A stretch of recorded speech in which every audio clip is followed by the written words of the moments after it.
Премата. Сакам да ги поставиме прво работите генерално Колозова и Николов и Ременски и Петровска прво околу да разчистиме околу самиот концепт.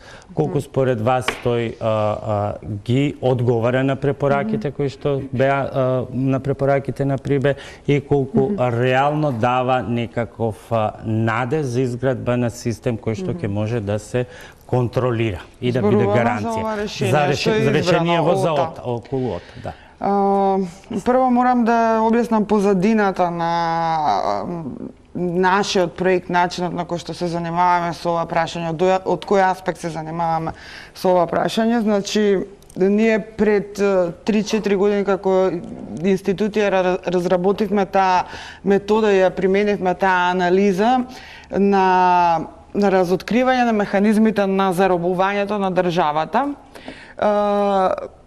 Мислам дека дел од тие резултати од тие истражувања овде вас имавме представено.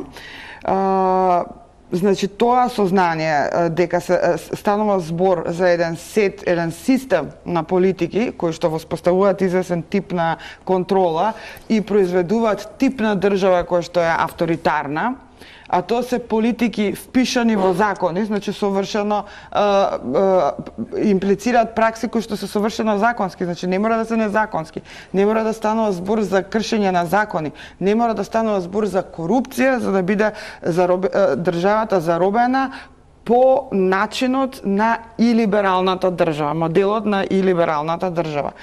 Значи, тоа се трудевме и ми се чини дека успеавме да објасниме со тек на време како функционира, применувајќи оваа анализа интерсекторски на повеќе прашања, на медиуми, на академија, мислам на образование, исто така нешто и во областа на предприемништво, слобода на здружување и така натаму.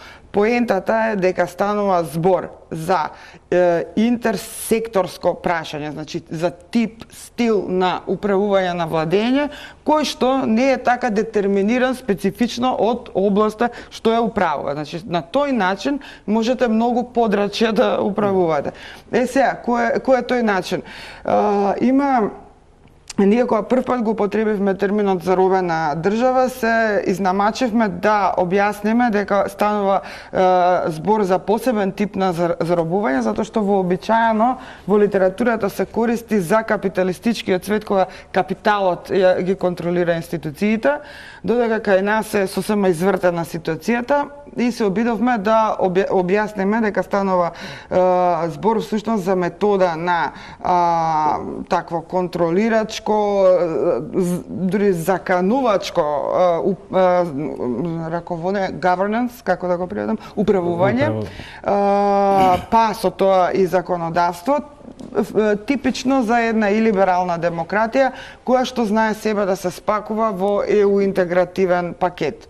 Например, тоа го имате во Унгарија, тоа го имате во Полска, тоа е се повеќе растечки вакво феномени во Хрватска, така што не е сега ништо на теренот на УБК и оно што беше посебен интерес, вашите сознанија ќе ги анализираме, особено бидејќи бевте дел од оние кои што беа најкритични. Централен беше тука УБК, меѓутоа централниот столб е УБК. Колку сега овој основен систем го решава проблемот? Ќе дојдев до тоа. УБК е всушност тука централен.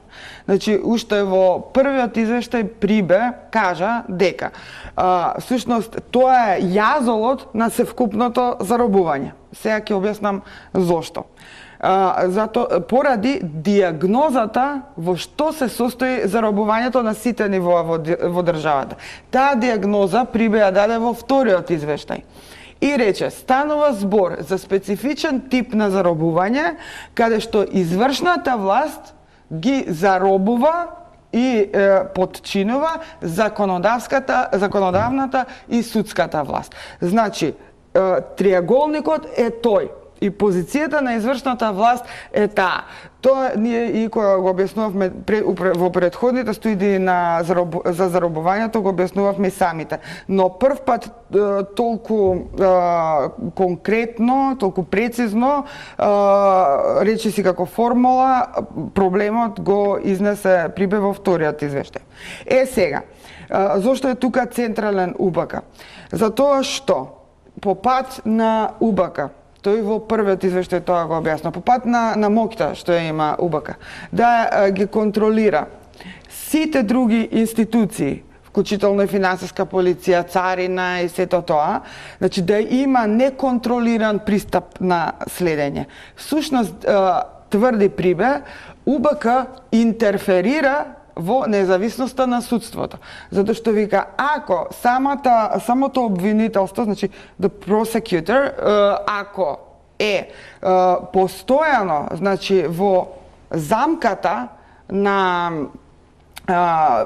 УБК, не знам, дали ќе има право да следи, дали нема дали ќе има право до информации или не, просто процесот што треба да го води обвинителот го контролира од озгора УБК, значи вика интерферира во скалилото на обвинителството. Со самото тоа тврди Прибе, буквално така е кажано, со тие зборови го парафразирам, вика со самото тоа со подкопувањето на независноста на обвинителството, со самото тоа интерферира во независноста на судството.